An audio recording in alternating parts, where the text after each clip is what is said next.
نحمده ونصلي على رسوله الكريم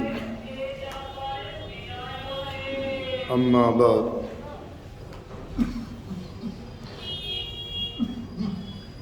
قال النبي صلى الله عليه وسلم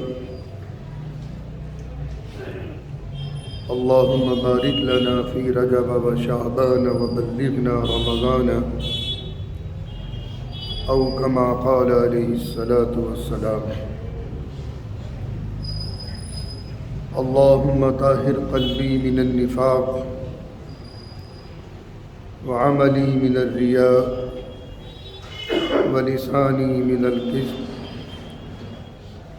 وعيني من الخيانة فإنك تعلم خائنة الأعين وما تخفي الصدور.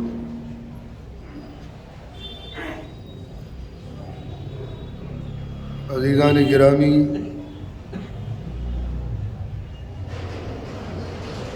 گزشتہ جمعوں سے بنی اسرائیل کا عروج و زوال،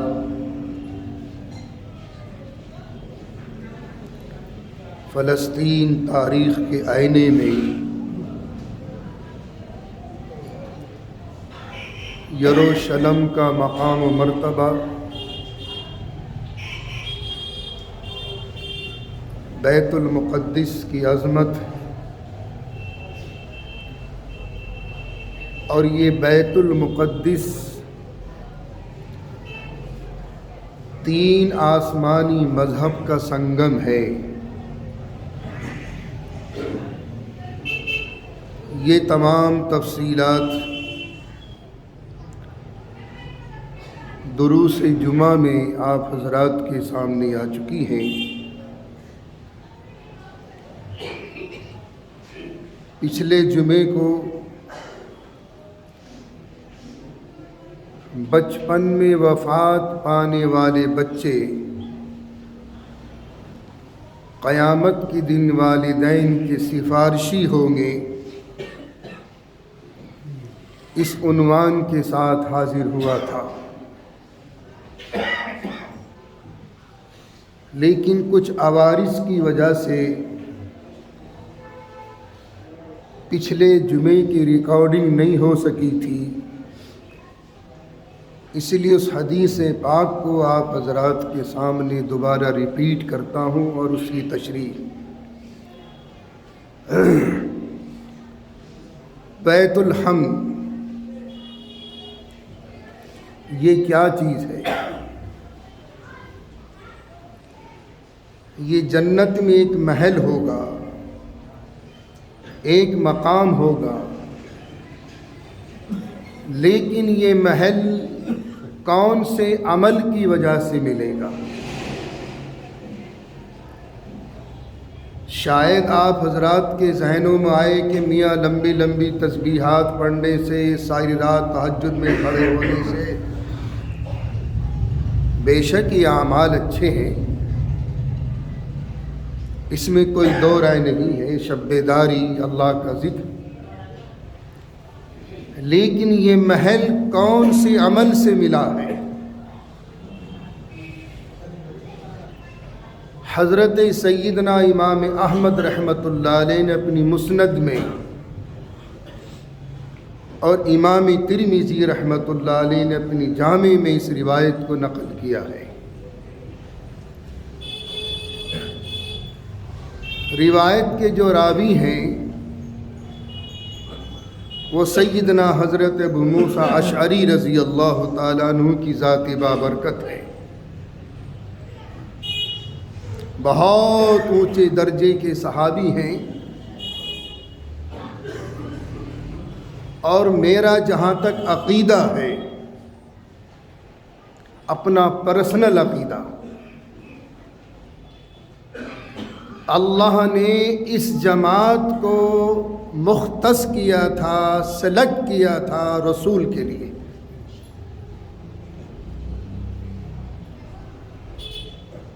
یہ جماعت سلیکٹڈ ہے نبی کے لیے، اور کیا قربانیاں ہیں. اس نفوس قدسیہ کو آلات جدیدہ کے یہ محتاج نہیں تھے.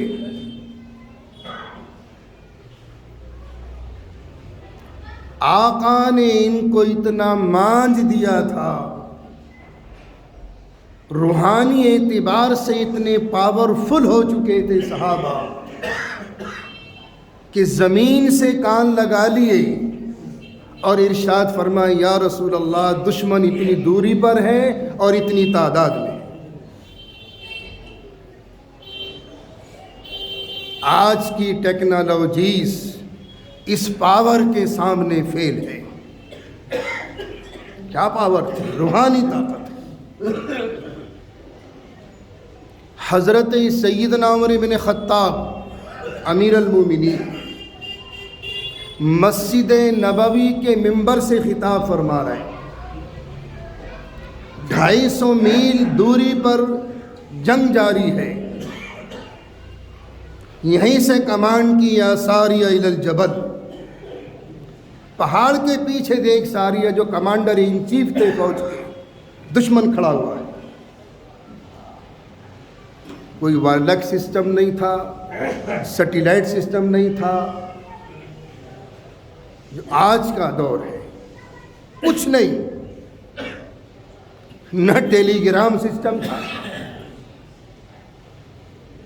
یہ کون سی طاقت تھی؟ روحانی پاور. تو صحابہ کو اللہ نے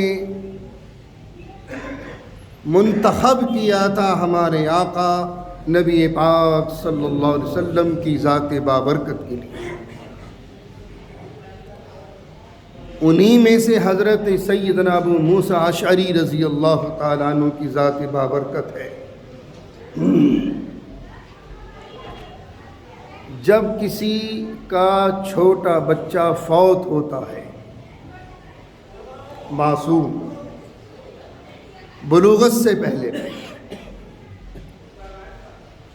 جب یہ بچہ کسی کا وفات پاتا ہے، نبی پاک صلی اللہ علیہ وسلم نے ارشاد فرمایا تو اللہ تعالیٰ فرشتوں سے پوچھتا ہے، فرشتوں سے سوال کرتا ہے، میرے ملائکہ تم نے میرے بندے کی بچی کی جان لے لی،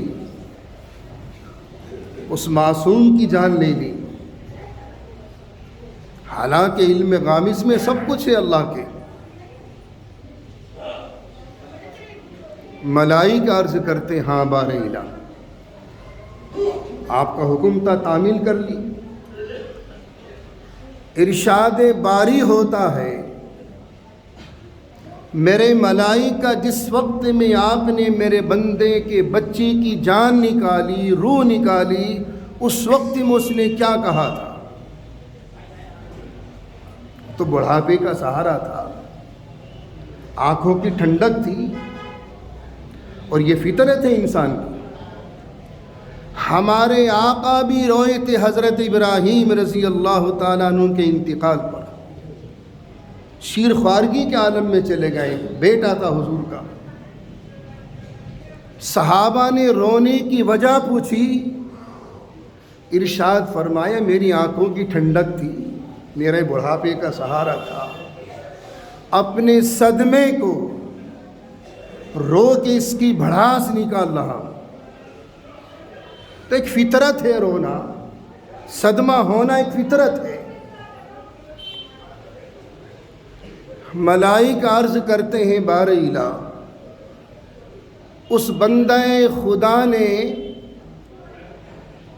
اللہ کا شکر ادا کیا اور پھر انا للہ و انا الیہ راجعون پڑھا اپنے بچے کے انتقال پر. ارشاد باری ہوتا ہے میرے ملائکہ جنت میں ایک محل بناؤ اور اس محل کا نام رکھو بیت الحم. یہ میرے اس بندے کا محل ہے جس نے اپنے بچے کے انتقال پر صبر و ضبط سے کام لیا. اپنے آپ کو کنٹرول میں رکھا اور میرا شکر ادا کیا، میری حمد بیان کی اور پھر میری تعریف بیان کی۔ میں نے اس جملے کی بیس پر کہ میرے بندے نے اتنے مصیبت کے وقت میں بھی مجھے نہیں بھولا، میرا شکر ادا کیا، میری حمد بیان کی، اسی لیے میں نے اس محل کا نام بیت الحمد رکھ دیا۔ یہ اس کی ڈیفینیشن ہے، ڈیفینیشن اس کی یہ ہے، بیت الحمد۔ ایک مقام تو یہ ہے۔ اس حدیث پاک کو امام ترمذی رحمۃ اللہ علیہ نے اپنی جامع میں، اس سے اگلی حدیث سنیے۔ اس حدیث پاک کے راوی حضرت قرۃ المزنی رضی اللہ تعالی عنہ بہت اونچے درجے کے صحابی ہیں۔ نبی پاک صلی اللہ علیہ وسلم نے ارشاد فرمایا، ایک مرتبہ مجلس میں صحابہ موجود تھے، تو ایک صحابی اپنے چھوٹے سے معصوم بچے کو لے کر آئے حضور کی خدمت میں۔ حضور نے اس کے باپ کو بھی دیکھا اور اس بچے کو بھی دیکھا۔ ارشاد فرمایا آقا نے، میرے صحابی یہ کون ہے؟ یا رسول اللہ یہ تو میرا بیٹا ہے، میرا بیٹا ہے۔ فرمایا آپ کو اس بیٹے سے کتنی محبت ہے؟ اس بیٹے سے آپ کو کتنی محبت ہے؟ صحابی رسول نے ارشاد فرمایا، یا رسول اللہ جتنی آپ سے محبت ہے اتنی اس بچے سے محبت ہے۔ یہ بات یہاں ختم۔ اس بچے کا انتقال ہو گیا۔ چند دن کے بعد حضور نے پوچھا صحابہ سے، بھائی وہ بچہ اور اس کا باپ نظر نہیں آتا، کہاں گئے؟ کہ یا رسول اللہ اس بچے کا انتقال ہو گیا۔ آقا تعزیت کے لیے پہنچے، تسلی دی اور ایک مژدہ سنایا، ایک مژدہ سنایا۔ میرے صحابی بے شک یہ صدمہ ہے آپ کو، آپ کا لخت جگر چلا گیا، وفات پا گیا، یہ آنکھوں کی ٹھنڈک تھی، آپ کے بڑھاپے کا سہارا بنتا، لیکن یاد رکھیں یہی بچہ کل قیامت کے دن جنت کے ہر گیٹ پر کھڑا ہوا ہوگا آپ کے انتظار میں۔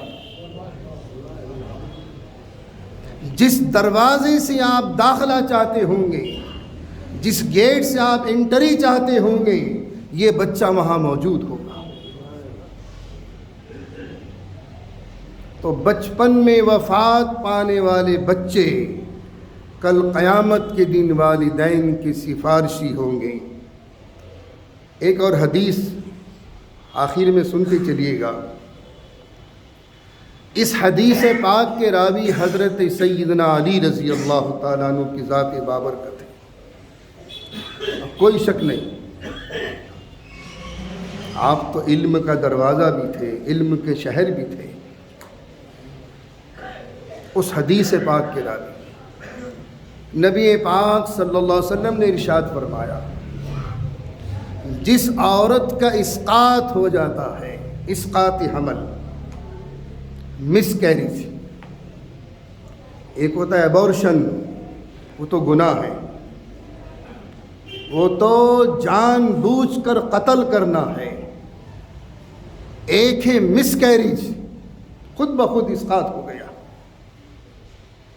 یہ ایب نارمل بچہ، آقا ارشاد فرماتے ہیں کہ کل قیامت کے دن اللہ اس بچے کے والدین کو جہنم میں بھیجے گا اپنی بدعمالیوں کی وجہ سے، لیکن یہی بچہ ایب نارمل بچہ اللہ سے ناراض ہو جائے گا۔ اللہ میاں اس کی ناراضگی پوچھیں گے، یہی ایب نارمل بچہ کہے گا میرے اللہ، میرے ہوتے ہوئے میرے والدین جہنم میں، یہ ناممکن ہے۔ مچلے گا، اڑ جائے گا اللہ کے سامنے۔ اللہ میاں اس بچے کی انکمپلیٹ بچے کی سفارش کو قبول کرے گا اور ارشاد باری ہوگا، جاؤ اپنے والدین کو اپنے ساتھ جنت میں لے کر جاؤ۔ تو جو بچے بچپن میں وفات پا جائیں، کل قیامت کے دن والدین کی سفارشی ہوگی۔ آخر میں ایک اعلان سماعت فرما لیں، گزشتہ سالوں کی طرح انشاءاللہ ان سال بھی شب برات کا بیان ہوگا، لیکن ہمارے یہاں شب برات کا جو واعظ ہوگا بعد نماز عشاء 10:30 بجے شروع ہوگا، چونکہ اصل میں مجھے جامع مسجد میں حاضری دینی ہے اور منصب امامت کی جو منتقلی احمد بخاری صاحب فرما رہے ہیں شعبان بخاری کے لیے، اس میں میری حاضری ضروری ہے اور وہ 8:30 بجے وہاں کا پروگرام شروع ہوگا۔ انشاءاللہ میں 10 تک یہاں حاضر ہو جاؤں گا، چاہے مجھے بیچ میں آنا پڑے اٹھ کے، لیکن ہمارے یہاں انشاءاللہ شب برات کا جو واعظ ہوگا وہ 10:30 بجے شروع ہوگا۔ یہ گرا بھی کھلیں گی کہ ایک گروپ اس کی فضیلت کو ماننے کو تیار ہے، اتنی شدت اختیار کر لی، کچھ نہیں۔ انشاءاللہ ان تمام باتوں کا جواب میں شب برات کے واعظ میں مدلل دوں گا انشاءاللہ۔